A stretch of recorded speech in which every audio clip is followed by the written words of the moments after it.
A deeper look into early NME in pugs. A detailed summary. Autoimmune neuroinflammatory diseases present a formidable challenge in both human and veterinary medicine, often leading to chronic disability and even fatality. Among these, multiple sclerosis (MS) stands out as the most prevalent neuroinflammatory disease in humans, sharing striking similarities with meningoencephalitis of unknown origin, MUO, in dogs, especially its subtype, necrotizing meningoencephalitis (NME). This comprehensive review sets out to compare and contrast MS in humans with NME in pugs, exploring the parallels in clinical presentation, risk factors, diagnostic imaging findings, pathology, and immunology. It further examines potential therapeutic strategies for early intervention, with particular emphasis on immunomodulation as a means to halt or even reverse NME progression. Unveiling the similarities. Introduction. The review sets the stage by underscoring the significant overlap between MS in humans and NME in dogs. Both diseases exhibit a predilection for specific genetic backgrounds, age groups, races, breeds, and sexes. Furthermore, both carry a grim prognosis, often resulting in death. While NME was traditionally perceived as a rapidly progressing and fatal disease, the recent discovery of an early clinical phenotype, termed early NME, hints at a potentially more protracted disease course than previously recognized. This groundbreaking observation opens up the possibility that NME, like MS, may manifest in different stages and with varying degrees of aggressiveness, challenging the long-held assumption of its uniformly rapid progression. Synthesis of existing knowledge. Study design. The article adopts a narrative review design, which involves a systematic synthesis and summary of existing literature on a particular topic. This approach provides a holistic overview of current knowledge and pinpoints areas ripe for future research. Unlike original research studies, narrative reviews do not involve primary data collection or analysis. The review meticulously compares and contrasts MS in humans with NME in dogs, drawing insightful parallels between the two conditions and evaluating NME's potential as a valuable translational animal model for MS research. Key findings. Results. A central finding of this review is the identification of an early clinical phenotype of NME in pugs, aptly termed early NME. This novel phenotype presents with subtle neurological abnormalities, often missed during routine examinations. These include multifocal spinal hyperesthesia, increased sensitivity to touch along the spine, paw placement deficits, subtle abnormalities in how the dog places its paws, a reduced menace response, decreased blinking when an object is quickly brought towards the eye, mild lethargy, a general decrease in energy levels, and proprioceptive ataxia, incoordination due to impaired awareness of limb position. Strikingly, these signs mirror the early neurological symptoms seen in humans with MS, particularly during the clinically isolated syndrome CIS stage. This parallel strengthens the argument for the existence of a more chronic form of NME, one that may initially go unnoticed. Further solidifying the link between early NME in dogs and early MS in humans are the MRI findings. Dogs with early NME display meningeal enhancement, increased visibility of the membranes surrounding the brain and spinal cord after contrast injection, focal contrast enhancing lesions within the cerebral cortex, small areas of inflammation in the outer layer of the brain, and T2-weighted hyperintense lesions that could signal early necrosis, areas of cell death. These subtle changes on MRI bear a striking resemblance to the early, often solitary, lesions observed in humans with radiographically isolated syndrome, a condition where MRI shows lesions suggestive of MS but no clinical symptoms are present. And CIS. Figure 1 in the review provides a compelling visual comparison. It features transverse plane T2-weighted and fluid attenuated inversion recovery FLAIR MRI images from a 5-month-old pug diagnosed with early NME. The images clearly demonstrate T2W FLAIR hyperintensity in the gray matter of the parietal lobe and in the paraventricular white matter,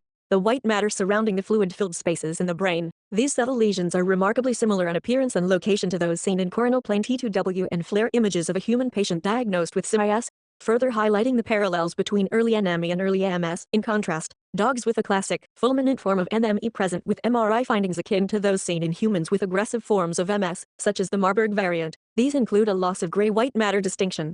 The normally clear boundary between the gray and white matter becomes blurred, parenchymal inflammatory necrotic lesions, larger areas of inflammation and cell death within the brain tissue, and prominent leptomeningeal contrast enhancement. Figure 2 in the review offers a side-by-side comparison of MRI images from a 2-year-old pug with classic NME and a human patient with Marburg variant multiple sclerosis. Both sets of images reveal striking similarities, notably T2W hyperintensity indicative of necrosis, a loss of gray-white matter differentiation, and patchy, severe T1W post-contrast enhancement. The review also delves into the ongoing research exploring systemic biomarkers for both MS and NME. While no single, ideal biomarker for NME has yet been identified, researchers are actively investigating various inflammatory markers in both blood and cerebrospinal fluid (CSF) for their potential in predicting disease development, tracking progression, and monitoring response to therapy. For instance, studies have reported elevated levels of glial fibrillary acidic protein, GFAP, a protein released by damaged brain cells, in both NME-affected and healthy pugs, suggesting its potential role as an early indicator of disease.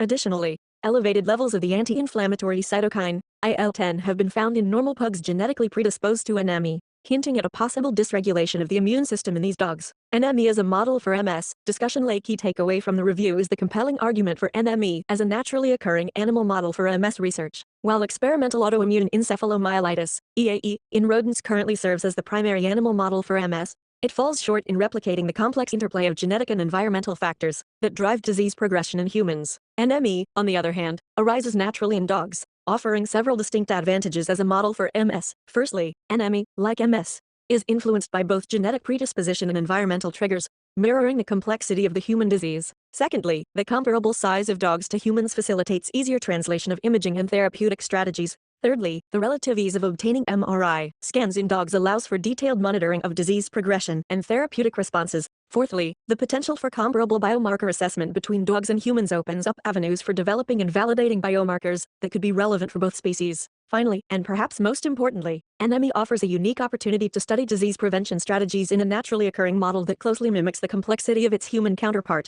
The review further emphasizes the relatively short time frame in which NME research can be conducted. The ability to identify early NME in young dogs, coupled with the typical development of classic NME by 6 years of age, allows researchers to study disease progression and evaluate therapeutic interventions within a manageable time frame. This stands in stark contrast to MS research, where studying disease progression in humans can take decades. Looking ahead, the authors advocate for a paradigm shift in NME management, urging a proactive approach that prioritizes early identification and treatment, mirroring the treatment strategies employed for MS in humans. Early intervention, when the nervous system still retains its capacity for repair, holds the greatest promise for halting disease progression and preventing the devastating consequences of fulminant NME. The review concludes with practical recommendations for veterinarians and pug owners, urging routine screening for early NME in all pugs starting at 6 months of age, or even earlier if neurological abnormalities are suspected. The authors emphasize the importance of recognizing subtle neurological signs, such as asymmetrical menace and paw placement deficits and spinal hyperesthesia, as these may be the only clues to early NME.